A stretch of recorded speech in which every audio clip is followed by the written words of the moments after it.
an area of beach that I've never visited before.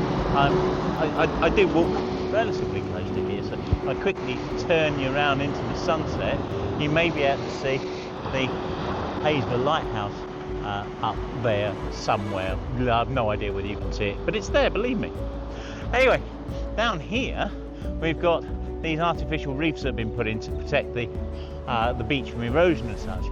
But what we've also got here, you may just be able to hear them, although they've stopped chattering a bit now. It's over here in this fenced area, and the sign indeed points it out. It's the Eccles-on-Sea little tern nesting site, and it's quite a colony. I don't know whether you can see, I don't know whether the camera's picking up all these beautiful little birds in the sky. Look over here against the dark. You might be able to just see them when they're being picked up by the light. It's very nice. Whoops. So my thoughts are, this lovely kind of circular curve here. There's definitely something I might be able to do there, and perhaps getting closer to the edge, catching the waves. There's one up there's got a fish dinner. Maybe I'll get a fish and chip dinner. Quite fancy that. Right, so a beautiful line running down here as well, with just the crashing waves just leading straight into the distance. Don't know whether you can see the tiny little things on the beach down here on the sand. It's lovely. It's lovely. And of course, perhaps I could put the long lens on and see whether I can capture one of these. I haven't got the teleconverter with me, so tiny little birds, probably going to be tiny in frame, but got to be something. And down here we've got somebody fishing, and I think, yeah, further back there's someone fishing as well. Don't know whether they're going to add something to it or take something away. That light's lovely, isn't it?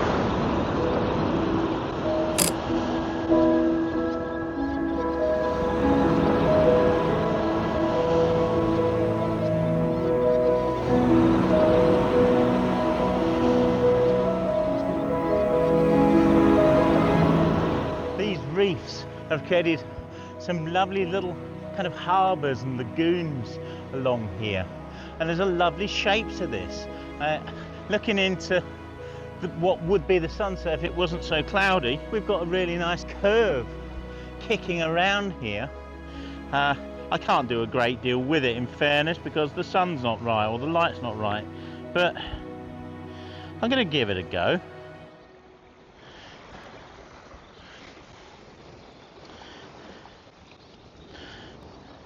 More sky than land here, and I've got let's put that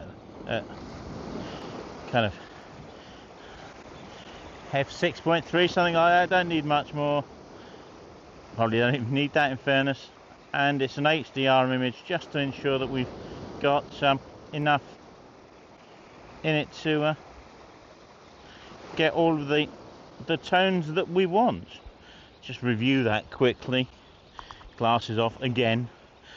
I just wanted to make sure that I had the sweep going around the edge there. The problem being, as ever, is that I had something on screen blocking that corner, and if I were to remove it, I'd also remove my level meter, and that would mean that I might end up with the horizon off, and which of course I can correct in post, but if that edge is so close, then that tilt just might cut that edge off.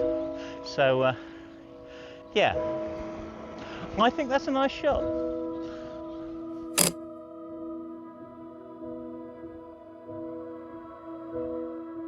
I think we need to talk about this image a little bit. I was in two minds as to whether to show this, but I've put it up because I think it works.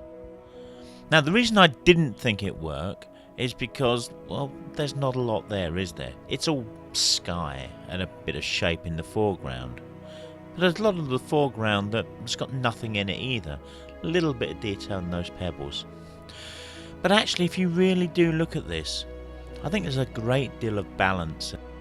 Now hear me out. The balance is coming from the post on the right with the dark cloud on the left. It really balances that image very well. You tell me that your eye wanders around that image. It absolutely doesn't. It comes in on the right, follows the curve round to the left, follows it back around, and follows the horizon back around to the right. Do you think it works? Do let me know.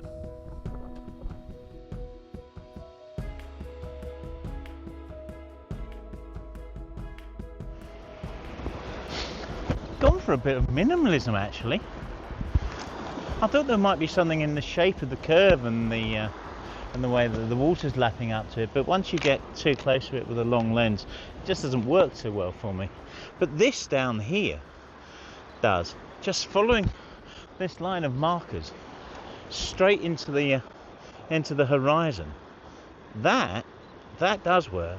I'm just toying with the idea of maybe putting this on the tripod and putting an ND filter on it and just flattening everything out a little bit. Might be worth it.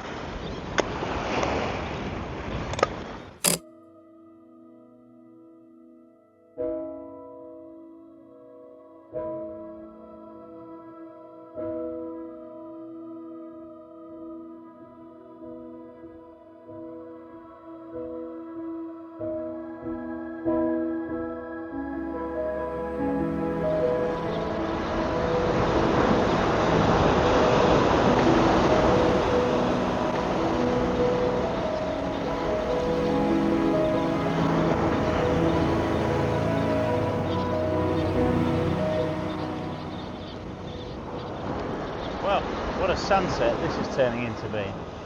Well, I say that. It's beautiful, it's creeping in and out of that, splitting the clouds up there. But it's really given quite some opportunities, because as the tide's coming in, you can see how the sun is really reflecting on the water right the way up there. It's really very nice. And I've got, am I doing this now? I've done quite a few of these. I've just got this, oops, I've just got the camera running some long exposures. I wish that wouldn't do that. I've just got the camera running some long exposures here, capturing that, and oh, that didn't work. That focused badly.